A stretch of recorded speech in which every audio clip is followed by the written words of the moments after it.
চলো আজকে তোমাদেরকে দেখাই আমি পাড়ার প্রতিযোগিতাতে অংশগ্রহণ করে কি কি প্রাইজ পেলাম। তো হ্যালো এভরিওয়ান, আমি হচ্ছি তোমাদের ইয়োর স্নেহা, একজন বিএসসি নার্সিং এর স্টুডেন্ট। তো প্রথমেই কিন্তু আমরা চলে এসেছি এখানে মাঠের মধ্যে। অনেক দেরি করে কিন্তু আজকে খেলাগুলো শুরু হয়েছে। তো প্রথমেই হয়েছিল হাড়ি ভাঙা খেলা, তারপরে ছিল আমাদের মিউজিক বল। এই দেখো এখানে কিন্তু সর্বসাধারণের জন্য মানে 8 থেকে 80 একদম সবাই আমরা লাইন দিয়ে দাঁড়িয়ে পড়েছি মিউজিক্যাল বল খেলার জন্য। আর জানো তো এই এতজনের মধ্যে আমি কিন্তু একদম শেষ পর্যায়ে গিয়ে 5 নম্বরে কেটে গিয়েছিলাম। কি দুঃখ হয় বলো তো। আর এই দেখো খেলার মাকে বিদায় দেওয়ার জন্য তার সমস্ত কাজকর্মগুলো হয়ে গেল। তারপর শুরু হয়ে গেল আমাদের সর্বশেষ নাচের অনুষ্ঠান। আমরা এখানে নাচের অনুষ্ঠান দেখছিলাম। আর এই হচ্ছে আমার বোন। আমার বোনের নাচ তোমাদের কেমন লাগলো অবশ্যই কমেন্ট করে কিন্তু জানিও। নাচ গানে তেমন একটা পারদর্শী না হওয়াতে আমি কিন্তু এখানে নামও দিইনি।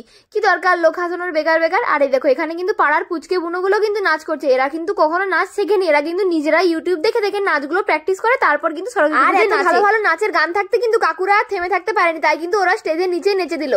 এইবারের মতো সমস্ত খেলা কিন্তু শেষ করে শুরু হলো প্রাইজ বিতরণের অনুষ্ঠান। আর এই দেখো এই হচ্ছে তোমাদের ইয়োর স্নেহা, যে সেকেন্ড হয়েছে। আর এইখানে দেখো প্রাইজটা আমি কি পেলাম। আর এইখানে বোনও কিন্তু সেম প্রাইজই পেয়েছে, ও কিন্তু কবিতাতে ফার্স্ট হয়েছে। তারপর কিন্তু আবারও আমি উঠে গেলাম ফার্স্ট প্রাইজটা নেওয়ার জন্য। এখানে কিন্তু আমি নাচে কিন্তু আমার বোন আর পাড়ার একটা বোন কিন্তু যুগ্ম ফার্স্ট হয়েছিল। চলো সবশেষে দেখাই আমাদের প্রাইজ কি কি হলো। এই দেখো 3টে জগ আর একটা মগ। প্রতি বছরে কিন্তু জগ মগ আমাদের ঘরে চলেই আসে। তো ভিডিওটি ছিল এই পর্যন্ত, বাই।